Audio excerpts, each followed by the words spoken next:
7.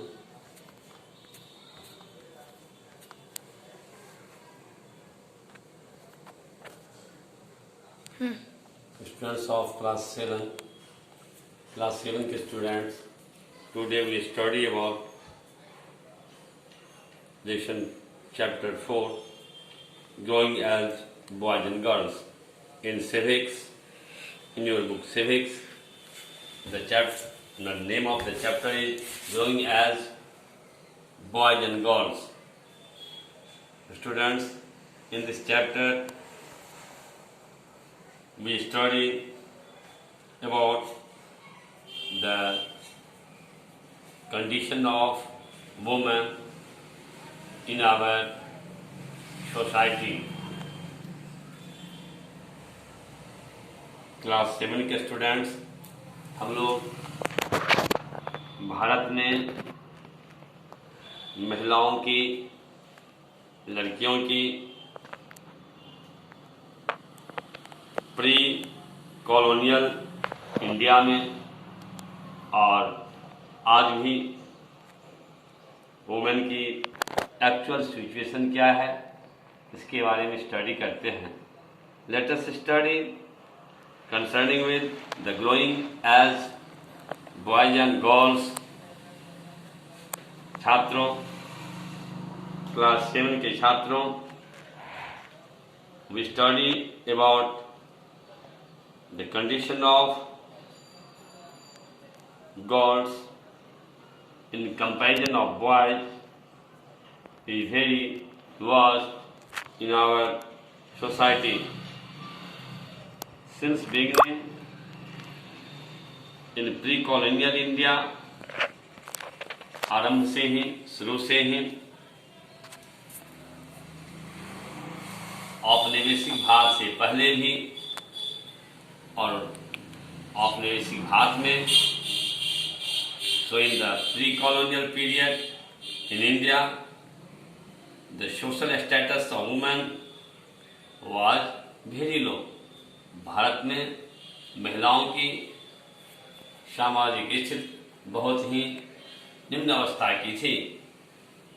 They had no major role in the family. परिवार में उनकी बहुत बड़ी अहम भूमिका नहीं थी. वैसे देखा जाए तो हमारे फैमिली में, हमारे भारतीय सामाजिक परिवेश में विदाउट वुमेन के नो फैमिली रन्स प्रॉपरली. लेकिन इस बात को सिंस बिगिनिंग से ही नकारा जाता रहा है. Women had no major role in the family life because all major decisions were taken by the father and next to her husband or thereafter by her son. महिलाओं का परिवार में इसलिए मेजर रोल नहीं रहा क्योंकि महिलाओं का सारे डिसीजन मेकिंग में बिफोर मैरिज उसके फादर क्या करते रहे, आफ्टर मैरिज उसके हस्बैंड, और उसके बाद उनके पुत्र मेजर डिसीजंस लेते रहे हैं. Women did not have the right to inherit their father's property. महिलाओं को उनके पिता की संपत्ति में भी अधिकार नहीं दिया गया था. स्टूडेंट्स, 2005 में संविधान में संशोधन किया गया, कानून बनाया गया कि महिलाओं को भी, लड़कियों को भी लड़कों की समान उनके फादर के, उनके पेरेंट्स के प्रॉपर्टी में राइट हो, अधिकार हो. सो The women were also discouraged even to attend the schools and colleges. So most women were educated at their homes, if all by liberal father or husband. यदि उसके माता पिता या फिर उसके पति यदि उदारवादी स्वभाव के हैं तो वो अपने बेटियों महिलाओं को अपने घर में ही शिक्षा दिया करते थे, पढ़ाते थे. Usually the girls were married at the age of 2 to 6. सामान्यतः एंशियंट इंडिया में देखा गया है कि 2 वर्ष से लेकर के 2 वर्ष से लेकर के या फिर 8 years तक लड़कियों की शादी कर दी जाती थी. While their grooms much older to women, जबकि लड़कियों के शादी के समय उनके दूल्हे, उनके होने वाले हस्बैंड बहुत ज़्यादा एज के हुआ करते थे. By the time the woman gained maturity, they would become widows.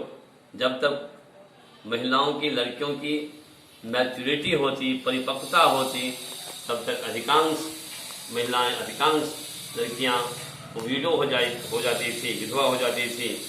The girls were expected to bring a huge amount of gifts in cash or kind from her parents' house during the marriage. लड़कियों से उम्मीद की जाती थी कि शादी में वह अपने पेरेंट्स के घर से बहुत विशाल रूप से गिफ्ट लाएंगी या कैश लाएंगी. इनसे बहुत उम्मीद की जाती थी. Widows were considered as a burden on the family and in society. क्योंकि अल्पायु में लड़कियों की शादी हो जाती थी, जब तक उनकी मैच्योरिटी होती तब तक अधिकांश लड़कियों की शादी हो जाती थी, वह विडो हो जाती थी. और widows were considered as a burden both on family and in society. Window के साथ समाज में बहुत भेदभाव किया जाता था. परिवार और समाज में एक बोझ समझे जाते थे. Widowhood was considered inauspicious. विधवा होना बड़े अपशकुन, बड़े अशुभ माने जाते थे.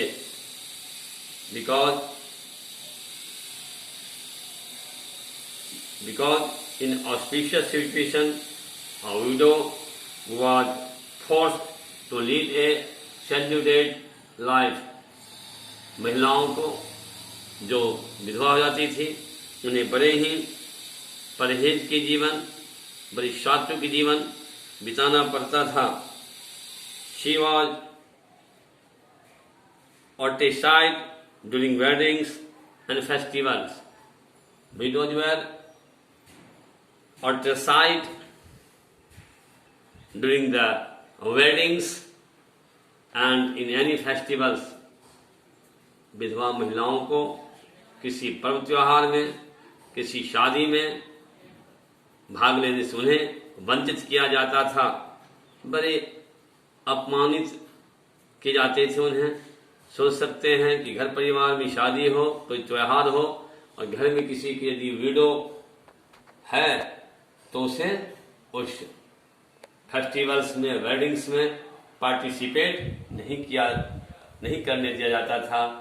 क्या उनके साथ मानसिकता होता होगा इस स्थिति में, यह एक कल्पना करने की बात है. सोच सकते हैं क्या उनकी मन स्थिति होगी. स्टूडेंट्स, क्लास 7 के स्टूडेंट, सोचिए उस समय की प्राचीन, हमारे भारत में प्राचीन भारतीय समाज में महिलाओं की क्या स्टेटस थी, क्या पोजीशन थी. फिर भी उस समय में भी अभी मैंने आपको बताया, जो फैमिली लिबरल होते थे, जिसके हस्बैंड या गार्जियंस लिबरल होते थे, वे अपने बेटियों को, पत्नियों को, महिलाओं को अपने घर में एजुकेशन देते थे